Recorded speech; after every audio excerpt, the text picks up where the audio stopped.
Hello Internet, I'm Daniel, the friendly pitch professor, and I have a new video for you coming right about now.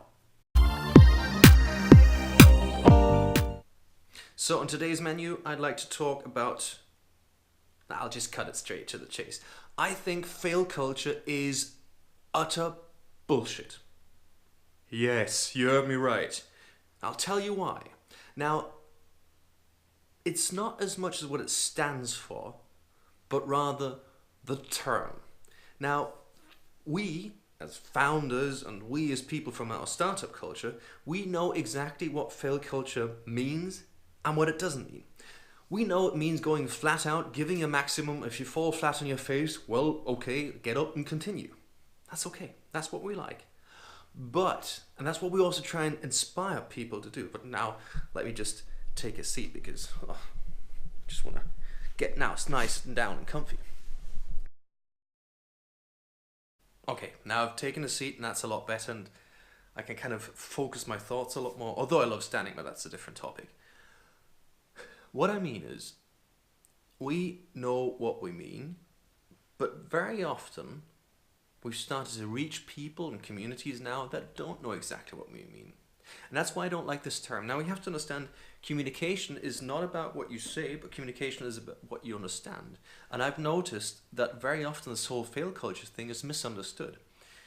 And I've understood that especially in Germany and Austria, but many other countries, there's a lot of people outside of our community that do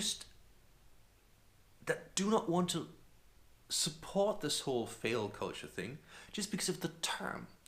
Because for them, it doesn't mean what I just said, going flat out and so on. For them, it means being mediocre, not doing your homework, not understanding what you're on about, and even worse, wasting other people's money, playing with their jobs, playing with their future. And of course, that's something they don't want, nor do we. But just because of the stupid term, they fight it. Now, the second thing I don't like about this whole thing is the focus on the failure. I think it's not about the failure. The whole fail culture thing, if you attend it, you see it's not about the failure. But the way it's communicated in media, the way it's communicated amongst, let's say, entrepreneurs to be, they glorify the failure. But that's bullshit. Sorry again, I have to say this, take this word. And for me to make it understandable, what I mean is, what we as community mean is, in order to win, you have to accept that you might have to crash sometime. Think of it being a race car driver. No race car driver in the world wants to crash. No one wants that. But every single one of them knows, in order to win, they have to accept the fact that they might crash. And we also know that you can only win if you go right on the limit, right on the ragged edge.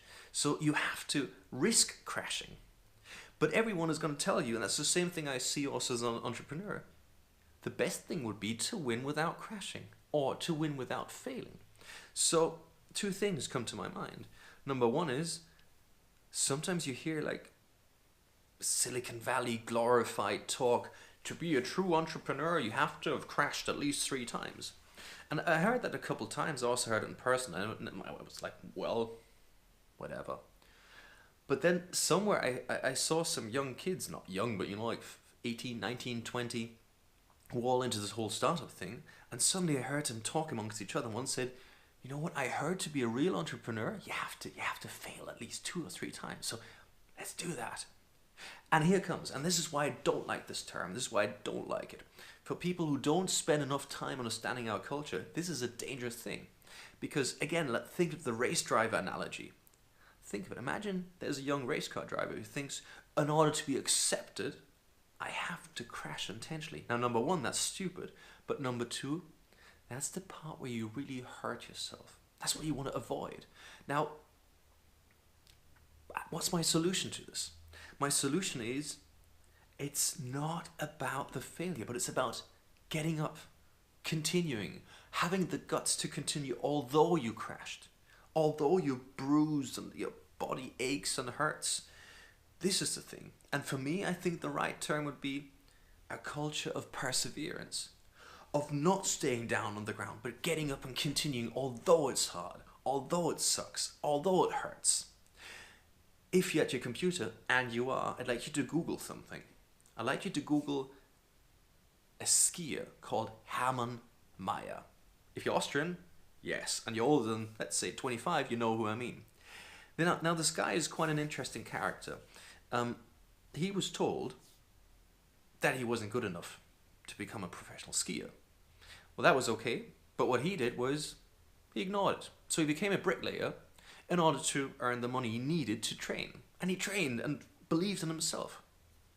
Important. Believe in yourself even if no one else does. And then, so he kind of made it to the team. He became quite a successful skier. And then came Nagano, 1998 at the Olympics. So as I was just saying over there, but I just thought I kind of changed perspectives for more viewing pleasure. I was told it's kind of more fun to change perspectives, so my pleasure. Now Hermann made it into the team and became quite good at what he was doing. And yes, I was just telling you about the Olympics. Now he took the first race and he came over crest and he had the worst crash ever. I know all of Austria was watching the race. It was kind of in Japan, so therefore it was in the middle of the night. You could see the guy suddenly flying through the screen, impacting like a bomb, and everyone was like, oh God, he's died, he's dead. And I remember watching this and I thought, like, that's it, he's done.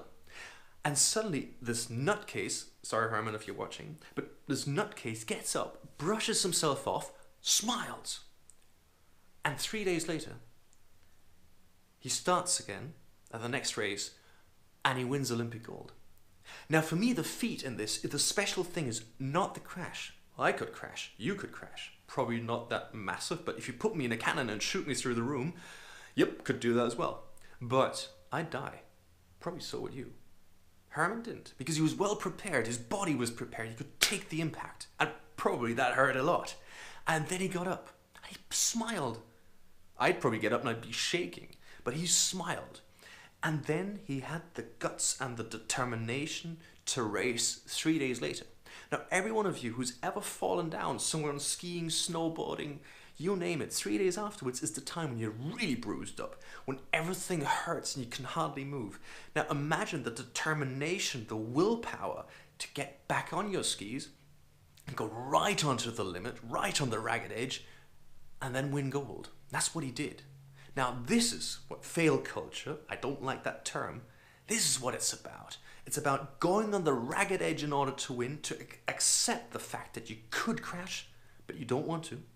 If you do, you still continue on going because you have focus on what the initial goal is.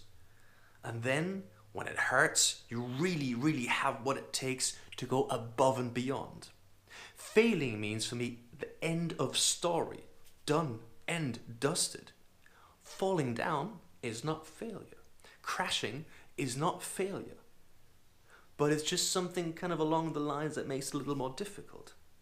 Persevering. This is what we're talking about. This is what we want. Oh yeah, and one little fun fact about this whole attitude thing and having to learn to have the attitude to have a failure culture and so on. We all have it in us. Think of the days when you learned how to ride a bicycle.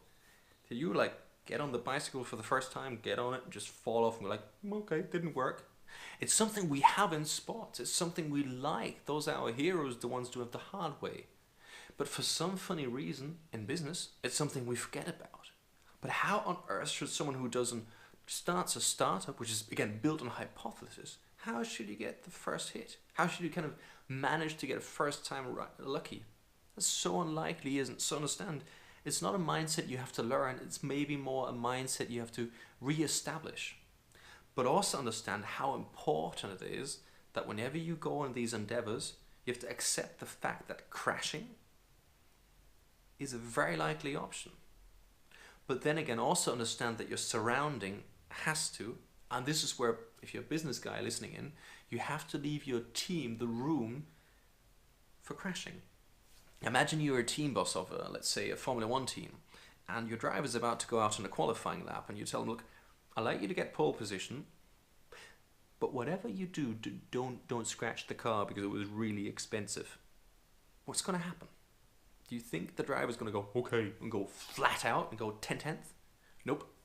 Probably he or she's going to trundle around, like being super cautious. Car's not going to have a scratch, that's cool, but won't be pole position. Now, that's something you also have to understand. Leave your team the room to put a couple of dents and scratches into your product in order to win. That's really important. So, if you like this video, if you understand what I'm on about, please do hit the like button. If you say, hey, I'm not sure about this, what about this and that, comment below. And by the way, if you say, hey, I'm quite enjoying these videos, then do press here. There's a reddish button, hover over it, something's gonna pop up, you hit subscribe and you make me happy. In that sense, understand, whatever you're on about, you'll have a lot of people who will not believe in you, but you'll always have one, and that's you. If you don't believe in yourself, you're not going anywhere. And also understand, the only person who can ever stop you is you. In that sense, don't have anyone ever stop you. I'm Daniel, hope you enjoyed this video and hope to see you back soon. Thank you and bye bye.